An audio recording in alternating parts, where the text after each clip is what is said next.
Vamos iniciar rapidamente essa aula 6 aqui. Vamos ver, ainda é uma aula sobre a introdução dos princípios variacionais. Você vê que é uma introdução meio longa, né? Mas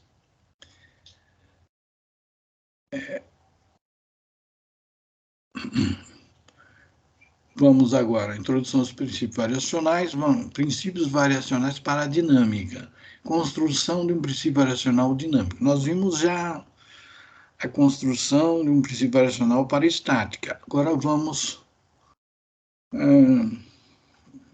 adiante ver a construção do princípio variacional para a dinâmica. Princípios variacionais para a dinâmica. Vamos lá. Nos princípios variacionais para a estática, descrito nas aulas anteriores, o critério variacional envolve comparações entre estados admissíveis vizinhos. Sim, é verdade. Recordando rapidamente, um estado admissível pode ser geometricamente admissível e na sua versão complementar ou dual, o estado admissível de força.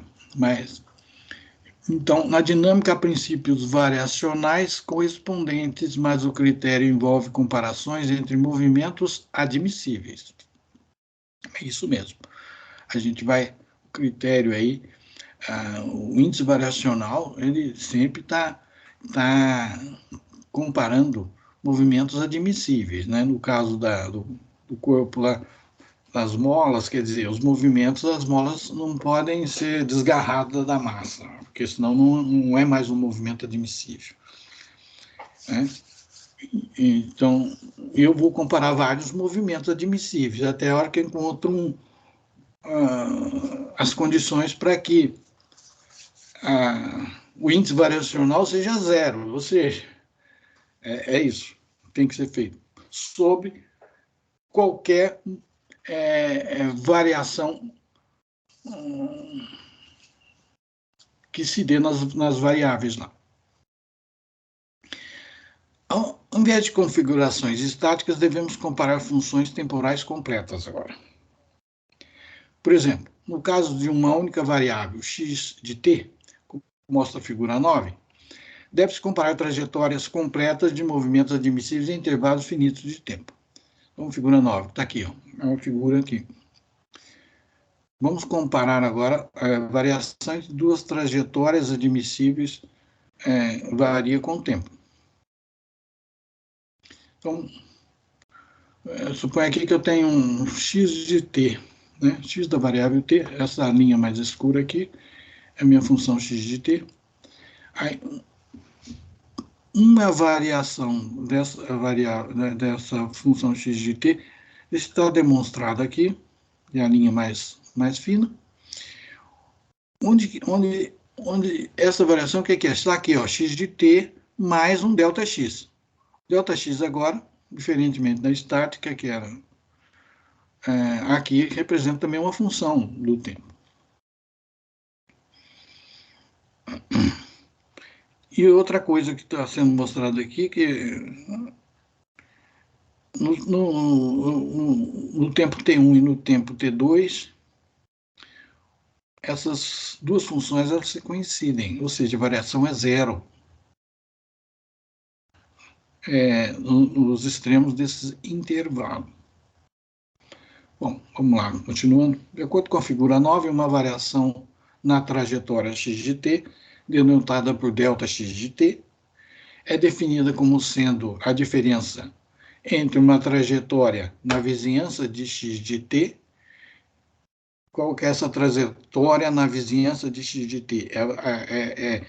Ela é a função x de t mais ΔX de t e a trajetória específica x de t. Então, ΔX de t é uma trajetória na vizinhança de x de t menos x de t. É o ΔX de t agora. Uma variação na velocidade da trajetória x de t, denotada por ΔT dx dt é definida como sendo a diferença entre a velocidade de uma trajetória na vizinhança de x de t. Então, a velocidade na trajetória da vizinhança de x de t, que é delta x mais delta x dt, e a velocidade na trajetória específica dx dt, ou seja, o delta dx dt ela é definida como a derivada de x mais delta x dt em relação ao tempo, menos a derivada de x no tempo, que é dx dt mais t dt delta de delta x, menos dx dt, que é igual à derivada no tempo de delta x. A equação 76 mostra aqui uma observação interessante. Mostra que operações de variação e diferenciação temporal são comutativas, né? No caso, uma variação na velocidade mostrou-se igual à derivada da variação na trajetória. Vamos, então, obter um princípio variacional para a dinâmica para um sistema particular. Na figura 10A, está aqui, ó, 10A, uma massa, sistema massa-mola sujeito a uma força externa F. Bom, então na figura 10A, uma massa é forçada a se mover paralelamente ao eixo X sob a ação de uma força de mola e uma força prescrita externa F. Deseja-se formular as equações de movimento para esse sistema, primeiro pelo método direto e depois voltando para trás para obter o princípio variacional. Bom, os requisitos básicos que governam o movimento mecânico são similares àqueles para o equilíbrio mecânico, com um pouco mais de abrangência. Então, nós temos os requisitos básicos aqui. São os vínculos geométricos nos movimentos, os requisitos dinâmicos nas forças e relações constitutivas para os elementos deformáveis e relações entre velocidade e quantidade de movimento para as massas. Então, o requisito básico número 3 é um pouquinho diferente do requisito para estática, que inclui aqui as relações entre velocidade e quantidade de movimento para as massas, além das relações constitutivas para os elementos deformáveis. Muito bem. Os requisitos dinâmicos para as forças são que forças sobre as massas são iguais à taxa temporal da variação das quantidades de movimento correspondente das massas. Então, para a figura 10, os requisitos podem ser colocados em termos dos símbolos introduzidos na figura 10b. Está aqui, ó. Então, aqui, essa massa ela tem uma velocidade, tem uma quantidade de movimento, força F, força de mola F1. Então, aqui o deslocamento da mola a partir do repouso é E1, certo? Uma massa que corre ao longo de X sem atrito. Então, os vínculos geométricos. O X é igual a E1 e o dx dt é igual a V. Bom, claro. Os requisitos dinâmicos. O F menos o F1 é derivada de P em relação a T.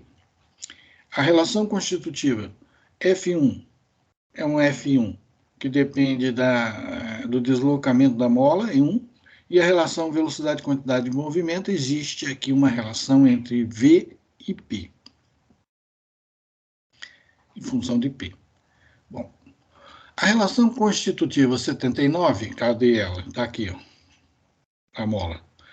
É considerado como sendo uma função conhecida como aquelas da figura 2. Há 5 equações independentes no conjunto de equações 77 a 80, em 5 incógnitas. Então, eu tenho aqui, ó, quais são as incógnitas. E1, F1, P, V e X. Cadê o F1? A F1, força da mola. E1, F1, P, V e X. São 5 incógnitas e eu tenho que ter 5 equações independentes. Em princípio, é possível eliminar 4 variáveis e obter uma única equação diferencial de movimento para o sistema. Para o caso de uma relação constitutiva linear da forma F1 igual K vezes E1 e uma relação linear entre velocidade e a quantidade de movimento, por exemplo, P igual a mv, a eliminação de E1, F1, P e V leva facilmente à equação 81, M, derivada segunda de x em relação a t, mais kx igual a f, como sendo a única equação de movimento. Isso ilustra um método direto para a obtenção de equações dinâmicas do movimento. Pode-se obter um método alternativo indireto, transformando a lista de requisitos matemáticos 77 a 80, está aqui, ó, essas aqui, num critério variacional.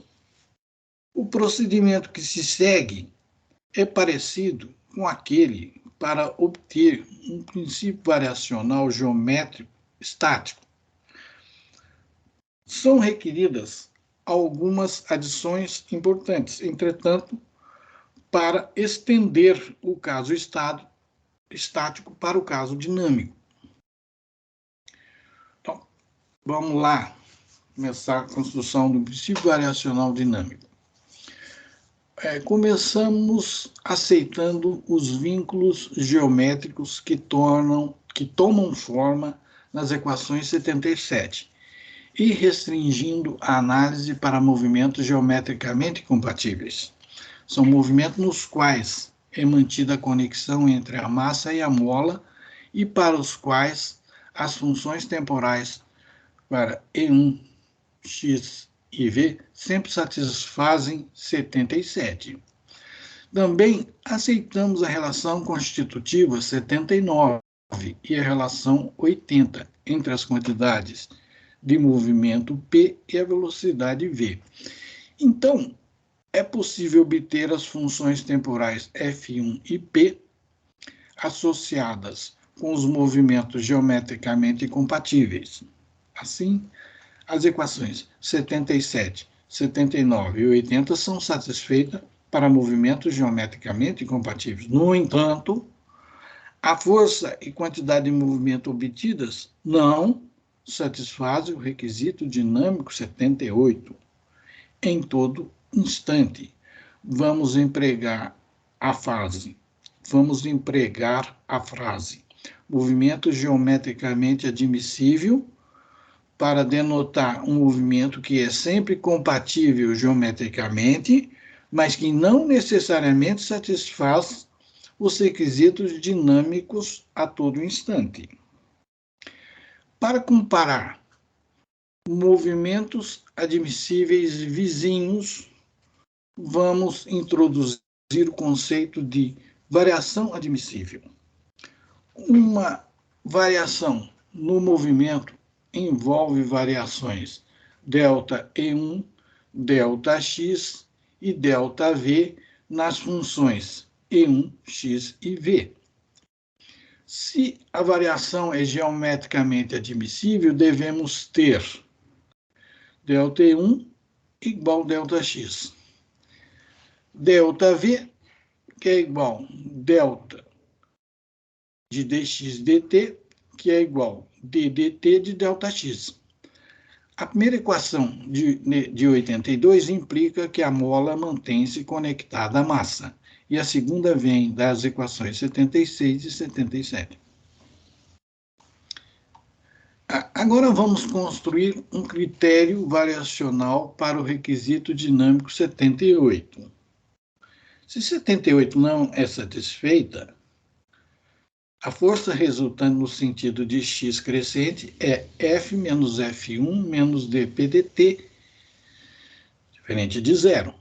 O incremento de trabalho realizado por esta força sob uma variação admissível é F menos F1 menos dPdt, tudo isso multiplicado por ΔX, que esse é o incremento de trabalho para uma variação ΔX, que é positivo quando o sentido da variação ΔX coincide com o sentido da força resultante sobre a massa. Observe que 83 deve-se anular para qualquer função temporal ΔX arbitrária. Se 78 é sempre satisfeita, se 78 tem que ser satisfeita, essa aqui, F menos F1 dPdt, então, obviamente, nesse incremento de trabalho, para qualquer variação arbitrária ΔX, nessa função ΔX, isso aqui tem que ser zero.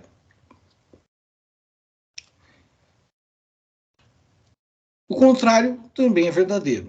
Se 83 permanece nula para qualquer função temporal ΔX arbitrária, é necessário que o requisito dinâmico 78 seja satisfeito a todo instante. A expressão 83 é, portanto, um indicador variacional adequado para satisfazer o requisito dinâmico. Então, resta transformar 83 numa forma mais útil. Começamos inserindo a condição de admissibilidade geométrica. Esta é a condição de admissibilidade geométrica. O delta E1 tem que ser igual ao ΔX na equação 83. Então, 83 agora você obtém essa outra forma aqui. F ΔX menos F1 delta E1 menos dPdt ΔX. A energia potencial V1 da mola da figura 10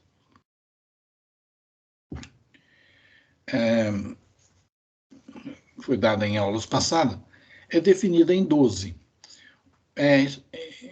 O termo do meio de 84, está aqui, o termo do meio de 84 é reconhecidamente a variação na energia potencial V1, da mola 1, de acordo com 13. Uma vez que nesse sistema V1 é também energia potencial total, V, escrevemos o indicador variacional 84 como sendo F ΔX menos ΔV menos dPdt ΔX.